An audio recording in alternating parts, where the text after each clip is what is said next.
So, what's up mga tol? Short vlog muna tayo. So, ayun, sa mga nag-start o mag-start pa lang na mag-alaga ng mga crayfish, yung crayfish nga pala guys is a freshwater crustacean. So, yung iba tinatawag nila itong freshwater lobster kasi almost hawig sila ng lobster na nabubuhay sa tubig alat. So, ito freshwater to guys.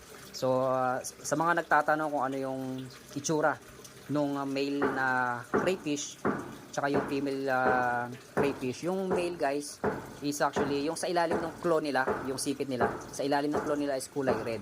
Unlike yung female, walang kulay red. So yun yung pagkakahawig o pagkakaiba nung ano nung kasarian nung crayfish. And then sa susunod na video natin guys, itatalakay natin na actually meron din kasi nga tinatawag nila na intersex